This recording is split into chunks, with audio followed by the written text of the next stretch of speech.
Hello, I'm Natalie Zett, and welcome to Flower in the River. This podcast, inspired by my book of the same name, explores the 1915 Eastland disaster in Chicago and its enduring impact, particularly on my family's history. We'll explore the intertwining narratives of others impacted by this tragedy as well, and we'll dive into writing and genealogy and uncover the surprising supernatural elements that surface in family history research. Come along with me on this journey of discovery. Hey, this is Natalie, and welcome to episode 174 of Flower in the River. As always, I hope you are doing well. In the lead up to the 111th anniversary of the Eastland disaster, what I have been doing for the last few weeks is shining a light on various poets, authors, and writers who captured the tragedy in their work. Poets such as Agnes Lee, writers Edith Wyatt, Carl Sandburg, and Olive Carruthers all responded to the Eastland disaster with powerful writing that deserves to be remembered. And yet, their voices have mostly faded from the modern retellings and revisions of the Eastland disaster story.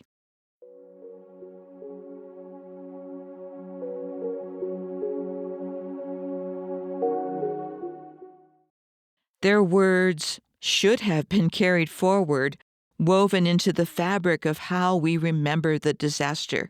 Even Carl Sandburg, whose name echoes through American literature, is rarely recognized for his searing and scathing articles and poem about the Eastland disaster. There is a version of the history of the Eastland disaster that has a life of its own. It's not necessarily accurate, and it's certainly not complete, but it's taken center stage because of repetition. No evidence, just repetition, such as the incorrect death toll that's been repeated over and over again, to the point where almost everyone quotes it. I mean, heck, I even quoted it in my book because I was assured it was correct. Needless to say, I am in the midst of updating my book for not just that reason, but for others. But that's one of the main reasons. I, too, have perpetuated the incorrect death toll. The solution is actually very straightforward. You simply let the evidence speak for itself. Nothing more, nothing less. In the case of the Eastland disaster, we are so fortunate to have so many records available online, but you do have to do the research.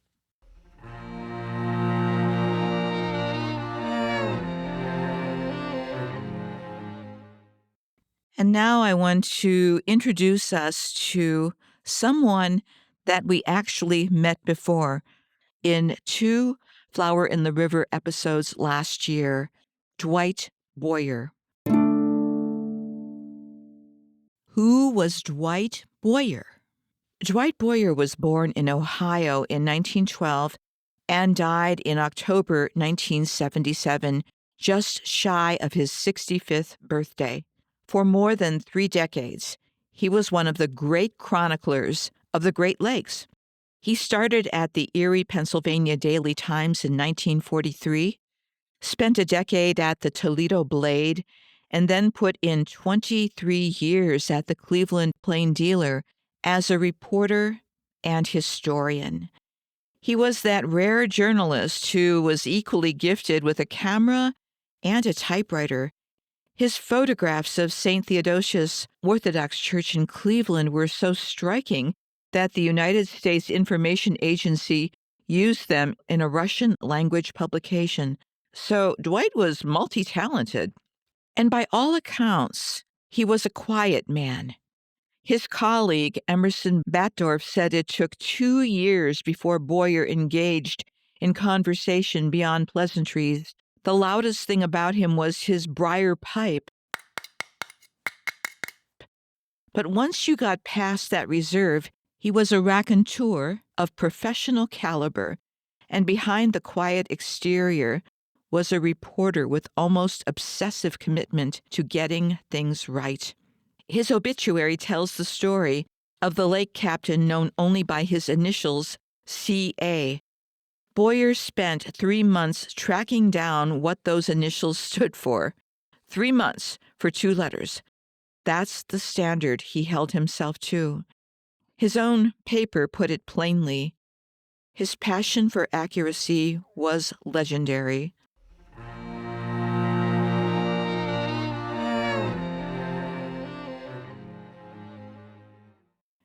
During his life, Boyer published at least 5 books on the Great Lakes. Great Stories of the Great Lakes, Ghost Ships of the Great Lakes, True Tales of the Great Lakes, Strange Adventures of the Great Lakes, and Ships and Men of the Great Lakes. At least you know what his books are about, right? He was working on another book when he died. His subjects ranged from 19th century mysteries all the way to the 1975 loss of the Edmund Fitzgerald. He built deep relationships with shipping industry insiders, and reviewers noted that he never simply accepted what people told him. He weighed information carefully and combined solid journalism with compelling narrative. There's a wing of the Fairport Harbor Museum named for him, housing the pilot house of the Great Lakes vessel Frontenac, which he personally secured for the museum. In 1968, he was a respected, award-winning journalist and maritime historian, which makes what happened to his Eastland work all the stranger. In 1971, more than 2 decades before George Hilton's scholarly study, Eastland, Legacy of the Titanic, published in 1995, Dwight Boyer published True Tales of the Great Lakes. Chapter 2 is titled, Who Speaks for the Little Feller? And it is one of the earliest detailed narrative accounts of the Eastland disaster and its aftermath ever published.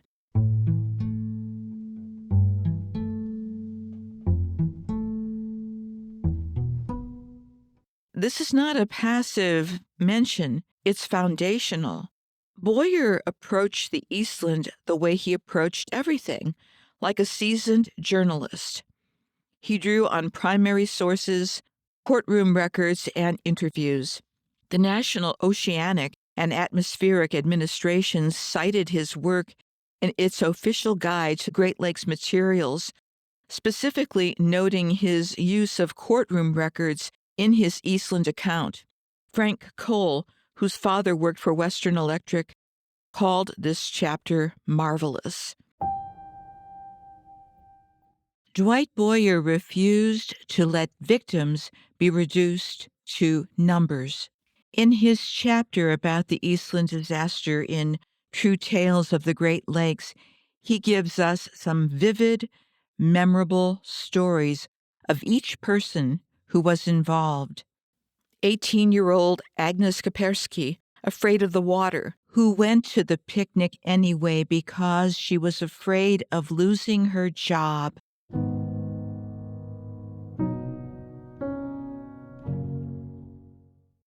Barbara Lukens in the new dress she spent a month sewing. 3-year-old Martha Benke on her father's shoulder. The Novotny family. James, Agnes, Mamie, and 7-year-old Willie in his new brown check suit.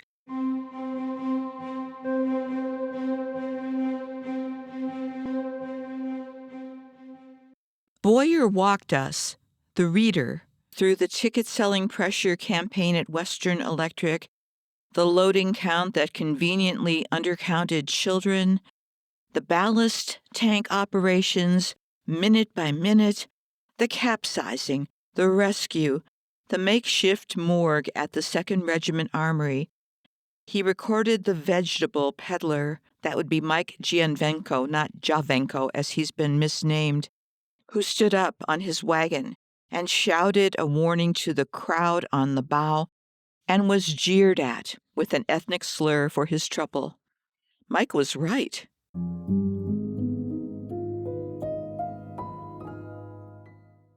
And Boyer gave the chapter its title, which really is its moral center.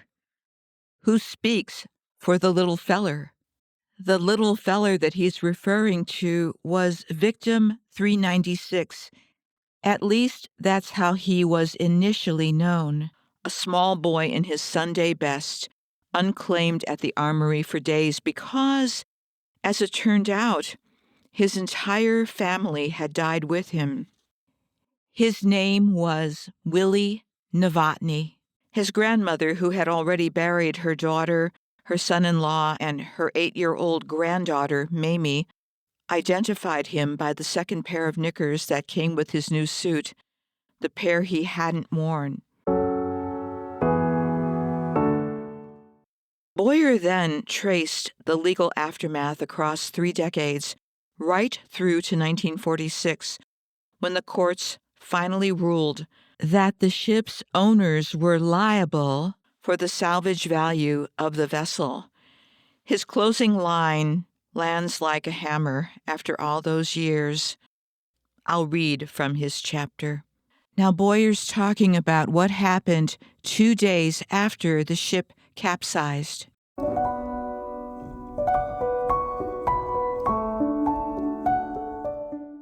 By Monday, all but 14 of the dead at the armory and various undertaking establishments had been identified. The known toll at this time was 810, with more probably trapped in the overturned hull.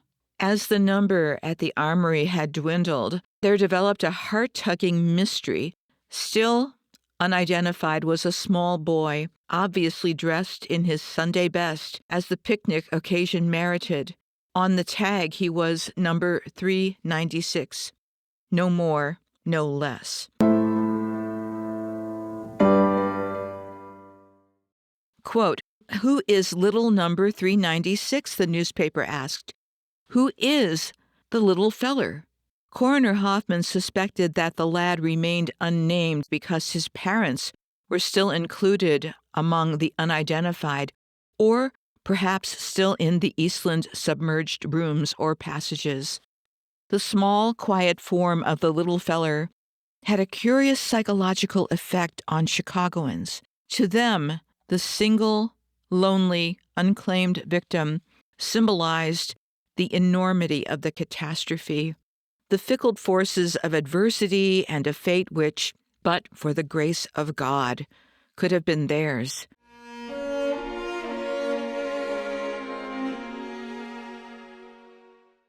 Who is the little feller? Everybody asked. In the wake of frequent vengeful promises by the prosecuting authorities to punish the guilty, inspectors, owners, and crew, and the certainty that the red tape of legal procedures would be further complicated by the defense of the politically powerful vessel operators, one paper returned some semblance of perspective by simply asking, "Who speaks for the little feller?" 8 days later, a pair of youngsters brought to a mortuary where the little feller had been moved pointed to him and said, "That's him. That's Willie." The two were playmates of Willie Novotny, Walter and Willie Czech. But an uncle from another city did not agree with the identification. "But we been livin' right next door to him," protested the Czech brothers. "We was at his birthday party when he turned 7. Get Willie's grandmother. She's all that's left next door. She'll tell you." Willie's grandmother, who had already buried her daughter, son-in-law, and 8-year-old Mamie, was Agnes Martinick, obviously in a state of shock, distraught and plagued with a language barrier. Unaccountably, she had failed to notify authorities that there was still another Novotny missing. Brought to the mortuary in tears, she was carrying a small bundle. Opened by a policeman, it revealed a small pair of brown knickerbockers, never worn. If it's Willie, he's got pants on like these, she haltingly explained. It was a new suit he went to the picnic in, and 2 pairs of pants came with it. These are the other pair. Number 396 was indeed Willie Novotny.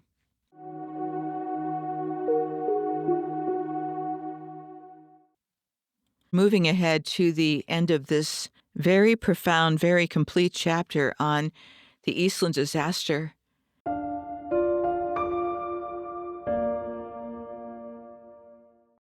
The end for the army of still hopeful claimants had come long ago, in August of 1935, to be specific, when the final court decision in the ship's long wake of trouble and travail was announced. Quote, "In Chicago, the teletypes in newspaper offices clicked out. The United States Circuit Court of Appeals today upheld a district court ruling that the St. Joseph Chicago Steamship Company, former owners of the steamer Eastland, which sank in the Chicago River on July 24th, 1915, is not liable for the 835 deaths in the disaster."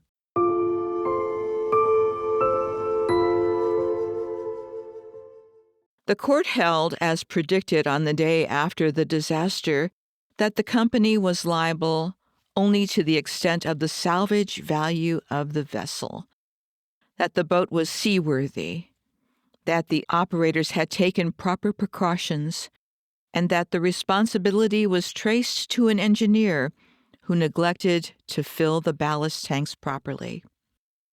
Finally, 20 years after he had marched so happily over the Eastland's gangway, there was no point in anyone speaking up again for the little feller. End of chapter.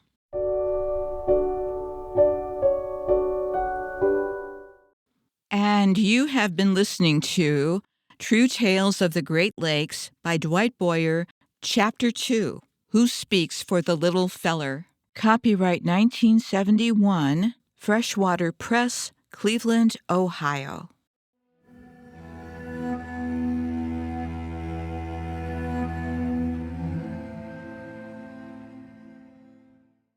Boyer was able to take all these disparate records, newspaper articles, distill them, but not shrink them down. He made sure that the people were first and that the emotional impact was there, as you can hear. The book is available on the Internet Archive. You can read it there, or you can look on eBay to see if there's a copy there. And sometimes retailers like Abe's Books or Amazon carry copies as well.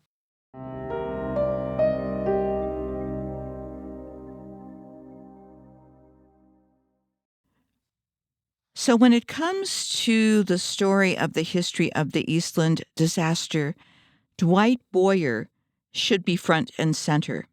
He came before George Hilton, and Hilton acknowledged him. And there's also another writer who acknowledged the work not just of George Hilton, but of Dwight Boyer. That's very rare, by the way. And I want to mention him as well. This is an author I literally just ran across. I have his book now, and I've not read all of it, but he has a very detailed chapter about the Eastland disaster. When I started reading this book, and it is called Along Lake Michigan, Shipwreck Stories of Life and Loss, and it was published in 2025, I wanted to contact the author, Michael Schumacher, only to find out that Michael Schumacher also died in December 2025. And so I want to acknowledge his contribution to the Eastland disaster history. I'm going to read a paragraph from the book, Along Lake Michigan, Shipwreck Stories of Life and Loss by Michael Schumacher. And this is the chapter on the Eastland. Quote, "There was no way of accurately assessing how many lived and how many perished in the accident. There were the counted, of course, but there were the uncounted as well. The official tally of passengers was not to be trusted. Children were treated differently from adults, some counting as half an adult, some not counted at all. Some passengers were whisked off to hospitals, treated and released, and then taken away by family members. Estimates by those on board and those watching dockside added to the confusion. The range of numbers was staggering, since final figures on those boarding the Eastland were impossible to trust. All kinds of numbers, from modest to preposterous, were given. End quote. Now, just to be clear, later in that same chapter, Michael Schumacher does mention the number 844, but as George Hilton did before him, he also said it's a death toll estimate, and that's all it ever was. The research should have continued, but it slowed down because that number was presented as final. That's where Michael Schumacher's work stands out as well. He didn't repeat a death toll number without the proof behind it.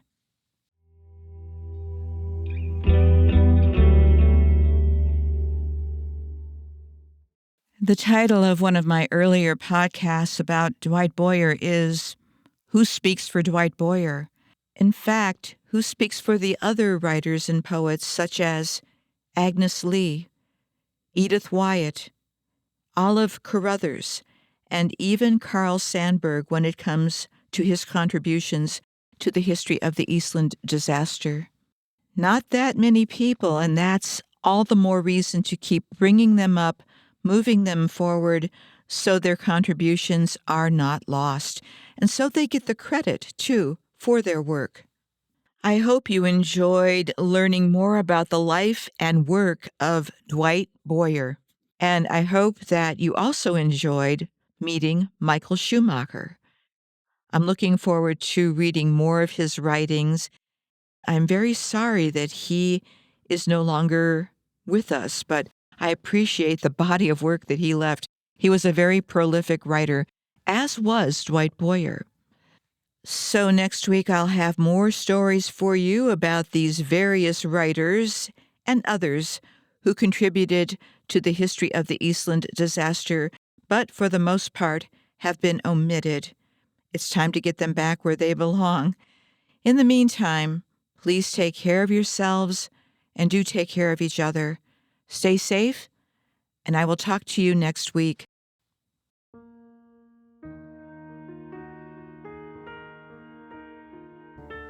Hey, that's it for this episode, and thanks for coming along for the ride. Please subscribe or follow so you can keep up with all the episodes. And for more information, please go to my website. That's www.flowerintheriver.com. I hope you'll consider buying my book, available as audiobook, ebook, paperback, and hardcover, because I still owe people money, and that's my running joke. But the one thing I'm serious about is that this podcast and my book are dedicated to the memory of all who experienced the Eastland disaster of 1915. Goodbye for now.